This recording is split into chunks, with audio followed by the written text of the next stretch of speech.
All right, welcome back. I hope you enjoyed the song I had for you last time. That's going to be coming out on my next album titled Tired of Being Well Behaved. The title pretty much tells you what it's all about, and it's a pretty colorful album. So stay put and I'll let you know what's happening with that. But now, back to the nitty gritty with the crude oil and plastic.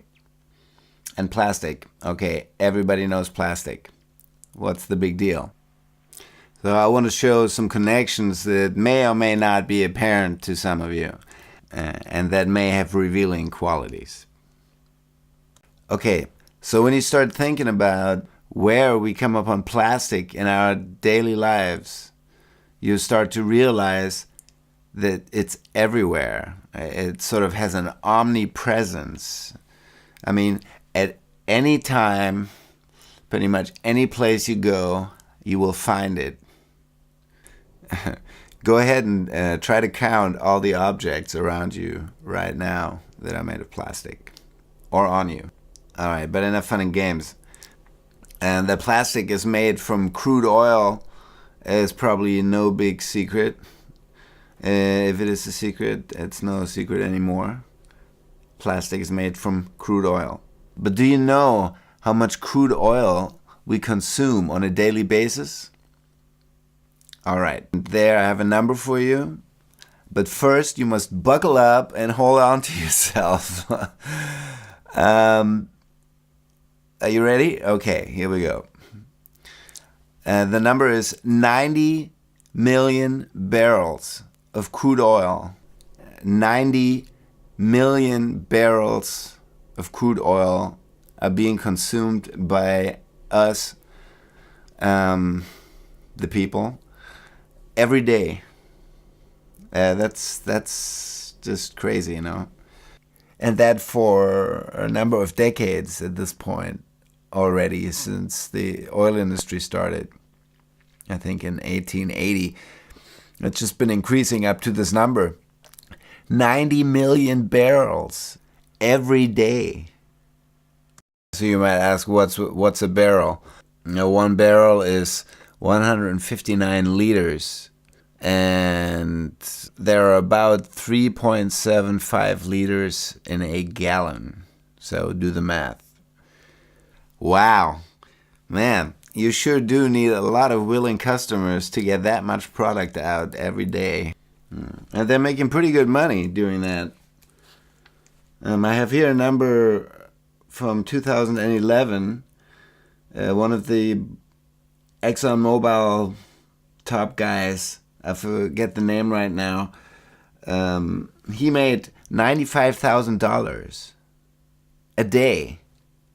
And that figure is not the highest one among those kinds of jobs out there. If you think about it, it's amazing what kind of money you get for causing so much devastation, destroying the natural habitats of animals, including humans, causing human suffering willingly and knowingly. Breaking international laws. All for 90 million barrels every day of crude oil consumption that we are participating in on a daily basis. That's just madness straight up. That's worthy of a straitjacket. It's just hard to believe that this is really happening, you know? I mean, knowing all the corruption and pollution and suffering of other human beings that's connected to that, and knowing that humanity has a free will and still allows this kind of situation to exist. I mean, we obviously don't see the connection between our immediate behavior and the situation at large. Because if we did, this situation as it is wouldn't exist. We wouldn't allow it to exist for basic physical and mental health reasons. Our basic survival instinct would kick in and not allow it. But when people are not properly informed, they're obviously more likely to make mistakes. And I think Einstein once said, if you're part of the madness, it's hard for you to see the madness. So let's do a fun little thought experiment. Imagine all the plastic that is around you, wherever you are, would suddenly disappear. And it would just be gone from all the products. Imagine what that would look like. You know, your moment now without plastic.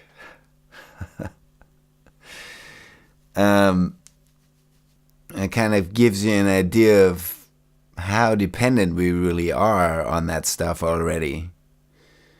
And that dependency is a real issue because, you know, we all know that one day we won't have oil to make plastic.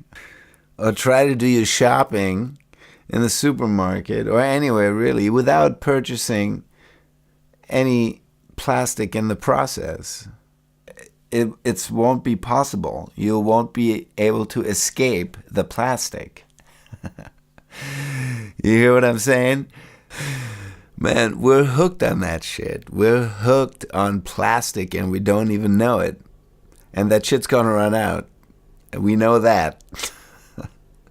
But there seems to be no actual major movement in the direction of developing alternatives for when that time comes.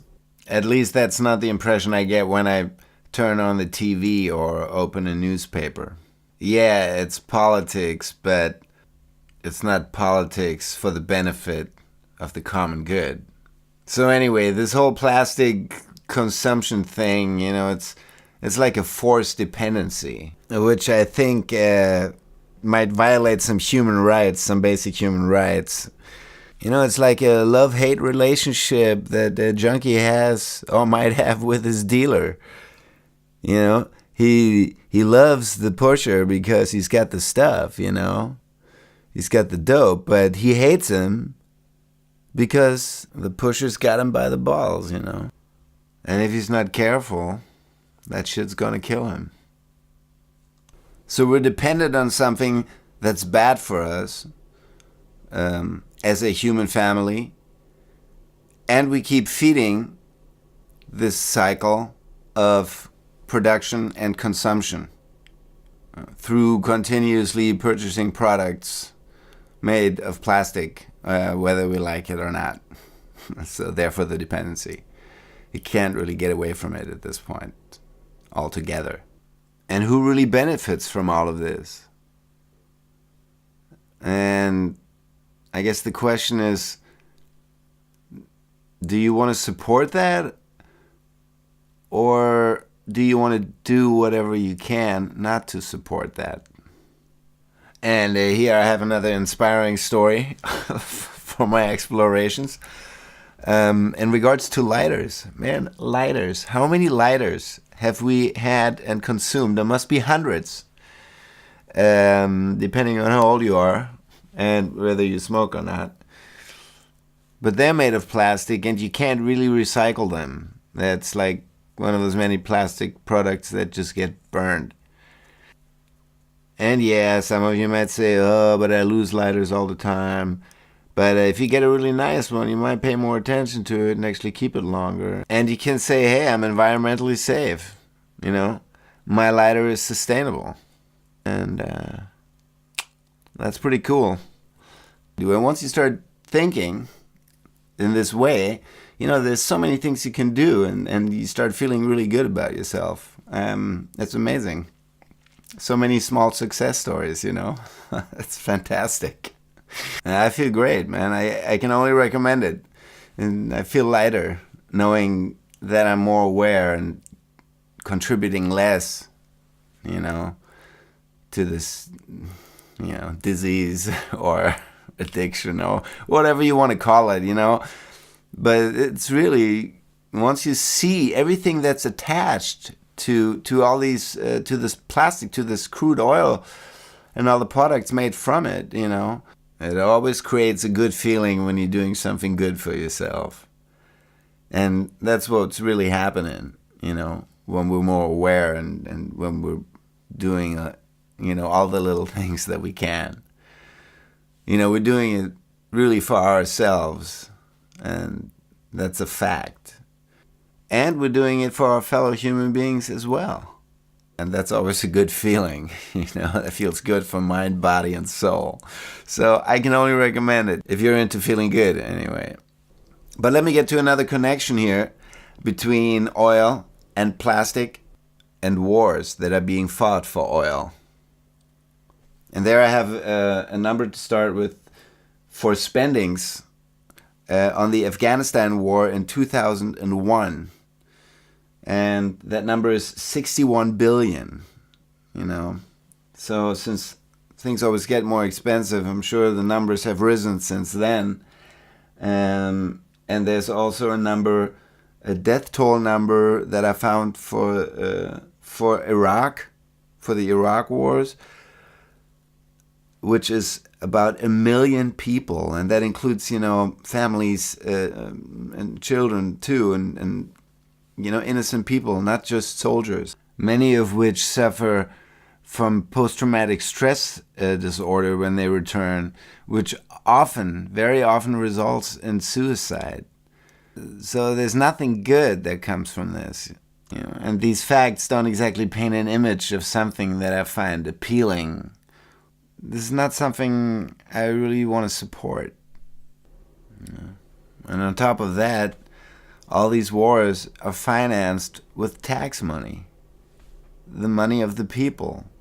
And I don't really know anybody who wants their money spent on war, knowing that war will never create peace.